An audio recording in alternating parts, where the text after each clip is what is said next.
In studio by the NPP Member of Parliament for Tema Central, Charles Forsing, for more on this very developing story and other matters relating to the campaign of Honorable Kennedy Agyapong, who is contesting to become the NPP's flag bearer. Good evening to you, sir. Thank you for joining us here in studio. It's been a while. Yes, good evening, and good evening to the good people of Tema Central. Okay. And also to the campaign team of Kennedy Agyapong. We'll come to the campaign pretty shortly, but this Kpandai matter, yes. I mean, the High Court has made a ruling. I mean, we're expecting that until your appeal is determined, the High Court's ruling stands. Your position as the minority, are you not perpetuating an illegality? Are we?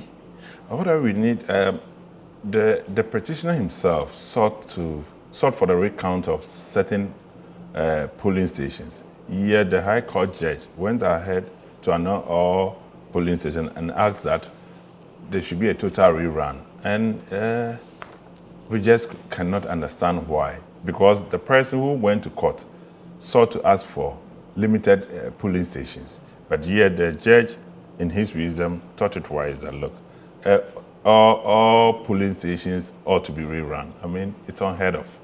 But is this not why you are appealing the matter? Yes.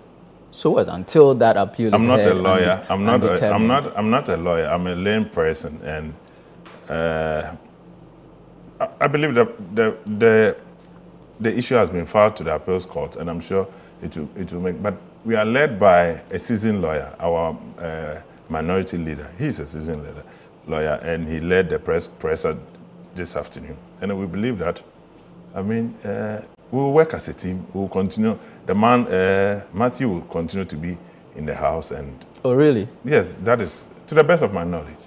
He was in the chamber today. I was with him. I mean, the majority chief whip on the floor today, I mean, asked that, I mean, he should not hold himself as a member of parliament any longer. But that is why we always run to the chamber. It's for one to argue and counter-argue. He raising the issue doesn't mean that the speaker will make the ultimate decision. And tomorrow, he will be there tomorrow. I mean, we believe that we are with him. He's our colleague, so we'll rise for the 9th Parliament. And we believe that he will win his seat again. Okay. I mean, he himself has acknowledged in interviews that he's not afraid of elections and he's prepared to go into this rerun and win the seat. So why don't you just focus on that instead of... But I'm saying that you asked to join a vehicle from here to Kumasi, and the driver takes you to Burkina Faso. The petitioner asks that, what do you call it? The recount, the re-election the rerun should be done in limited polling stations. So why would the judge ask that all polling stations within the Kpandai constituency be rerun? No. All right. Honorable, you are a member of the Employment and Labour Committee of the House. Yes, last night through to this morning, Controller released a statement that due to some challenges, they are unable to pay some allowances for some of the workers in the education sector. I mean, has this come to your notice? Is this surprising? We have an NDC government at play. You see, this takes me back. Yesterday, I was arguing on the floor with concern to the, what do you call it, the 24-hour economy. They are saying that they allocated only 110 million, which is less than $10 million. But last week, we approved a waiver of $10 million to a company.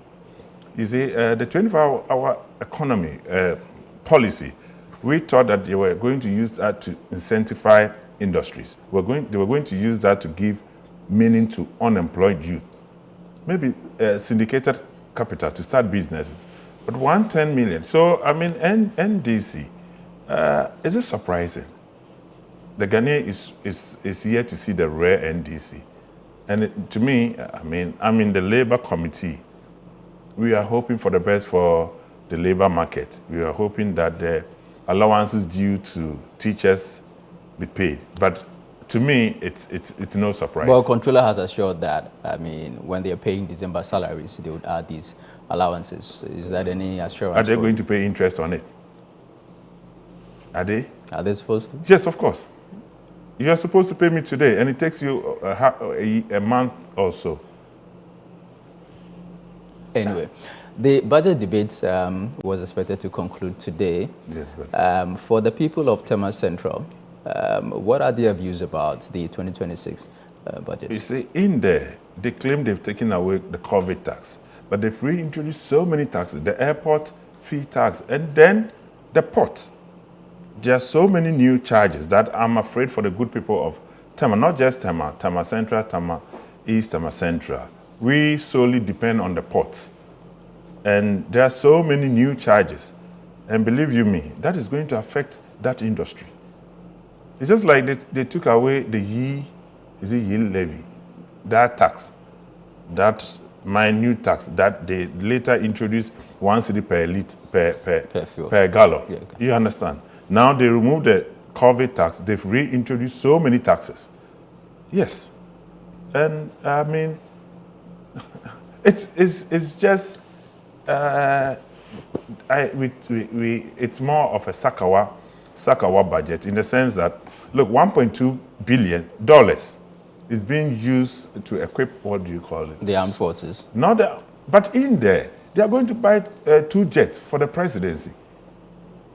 Yes, for the comfort of the president. Yet a lot of people are not working, the youth in particular. Look, that is what scares me most. The youth is at a cascading effect that if we don't take care, we shall be blamed. Okay. Let's now focus on the Kennedy Agyapong campaign. We're just about, just a little over a month, about 2 months to that presidential primary. How is that campaign going? We are focused. We have a 3-tier or 4-tier campaign team. I lead one, others also lead. We have the wife of Kennedy, Mrs. Agyapong, leading one. We have Honorable Natoshi leading one, and the man himself also leading another. I mean, we are poised, we are focused, and it is a policy-driven campaign. No insults. What do you call it? We move. Policy-driven. When you say policy-driven, what are the major policies that he's selling to these delegates? Among others, we need to industrialize this nation. We need to reverse the constant importation of just about everything. We need to reverse it. We need to put the young ones into businesses to start their own. We cannot always depend on government. That's why he talks about a million Ghanaian youth being empowered to go into agric. 1 million Ghanaian youth being empowered to go into businesses. You understand? And industrial, look, every constituency that he visits, there's something this man wants to do there. And that is key. It is very paramount.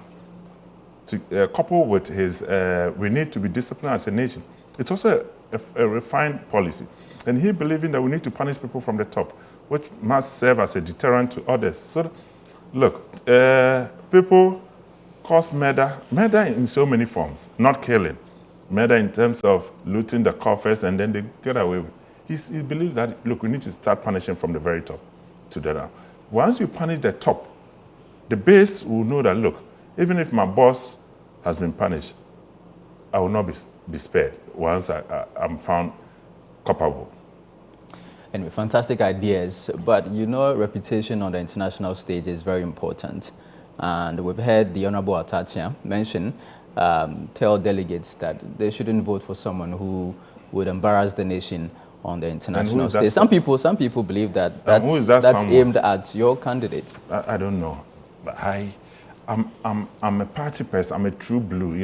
My concern is post 31st of January, and I believe that Atachia, he's a fine lawyer. He's a man of God too.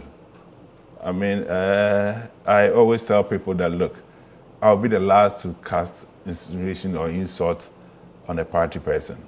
We are focused, I've told you, we are focused as a team. And believe you me, who is more fit to represent the country than Kennedy or Agyapong? It is not about how you dress. He puts on T-shirt. Donald Trump puts on T-shirt. Or about his utterances, I think. What utterances? You see, you want to fit some people in a certain paradigm, which is truly not working. Let us see how best the person can impact in people's life, how best the person can transform this nation. If you want people in suit, people who attended the finest of university, what are they bringing to being? I am pleading with you. Let us listen to the taxi drivers. Let us listen to the truck drivers. Let us go to the marketplace. Above all, let us listen to the unemployed youth. Who are they gunning for? All right. It is not about a little over 200,000 people going to vote, or the 5 million plus MPP. Let us ask about the 2 million, 3 million people who swing in both ways. All right. Let me tell you one thing. The unemployed youth, he doesn't belong to Party A, that is MPP, or Party B, the NDC. He or she belongs to that party, that man who will give him job. Okay. And that person is going to do Agyapong. And that is what the Ghanaian is yearning for. Well noted, sir. Thank you. Thank you very much. Thank you, Charles Forson is the Member of Parliament for Tema Central. Let's move